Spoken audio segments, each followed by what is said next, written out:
राहुल गांधी की पॉलिटिक्स को शुरू से अगर आप थोड़ा ध्यान बैक उसमें पर्सपेक्टिव में देखिए तो उनकी एक आदत है कि वो कोई एक मुद्दा पकड़ते हैं और फिर उस पर बहुत टाइम तक कंसिस्टेंटली उस पर लगे रहते हैं।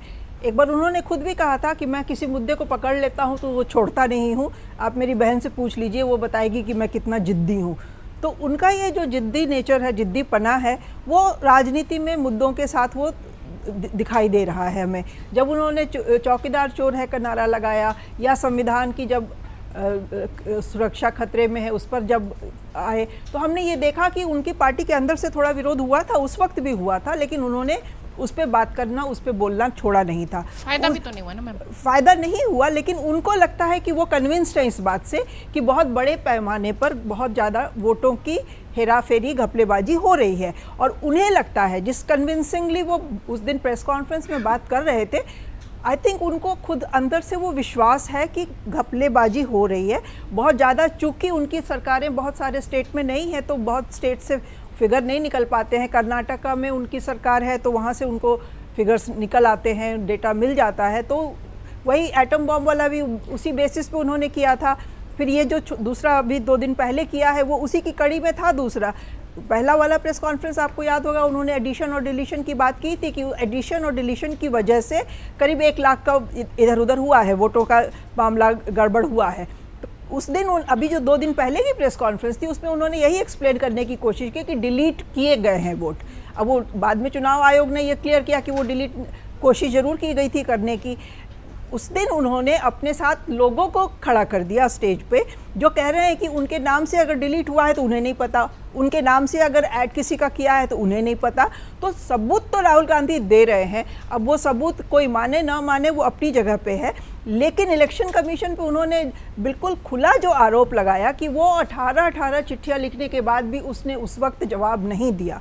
तो एक चीज़ मुझे सरप्राइजिंगली जो थोड़ा सा आश्चर्य लगता है कि वो इलेक्शन कमीशन पे आरोप लगाते हैं और इलेक्शन कमीशन का कोई सामने ना आना और फिर बीजेपी के नेताओं का उसमें कूद जाना इलेक्शन कमीशन के बचाव में, ये भी तो शक पैदा करता है ना। इलेक्शन कमीशन का बिहेवियर क्यों नहीं ट्रांसपेरेंट है? जब राहुल गांधी इलेक्शन कमीशन से सवाल पूछ रहे हैं तो बीजेपी के नेता इलेक्शन कमीशन के बिहाफ पे क्यों बोल रहे हैं? इलेक्शन कमीशन का कोई भी ऑफिसर, मैं ये नहीं कह रही हूँ कि ज्ञानेश कुमार को ही आके बोलना चाहिए, जवाब देना चाहिए था।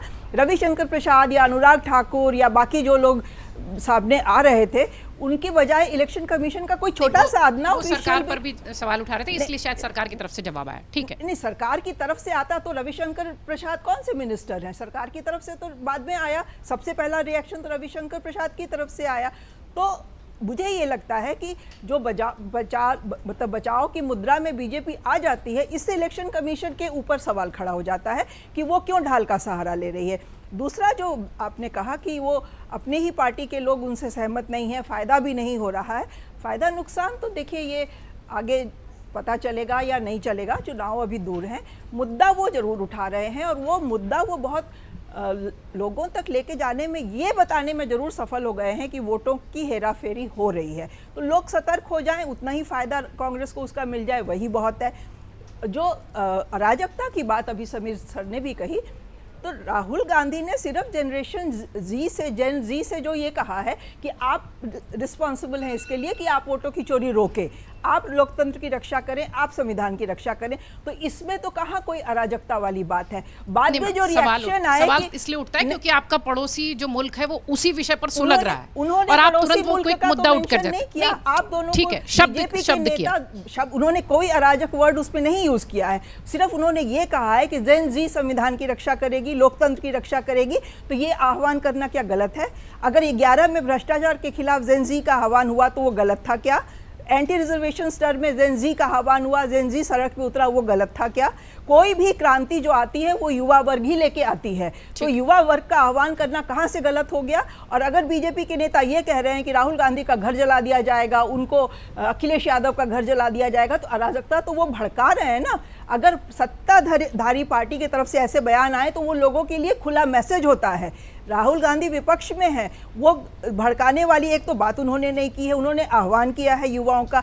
और अगर उसके जवाब में बीजेपी के बड़े बड़े नेता आके ये कहते हैं कि आपको मारा जाएगा, आपका घर जलाया जाएगा, तो ये हुई अराजकता पैदा करने वाली बात, जो कि सरासर गलत है। अगर जेन ज़ी का आह्वान करना गलत है तो जितनी भी क्रांति आज तक इस देश में हुई है या बाहर भी हो रही है वो जेन ज़ी ही करती है, बुढ़े लोग नहीं करते हैं क्रांति।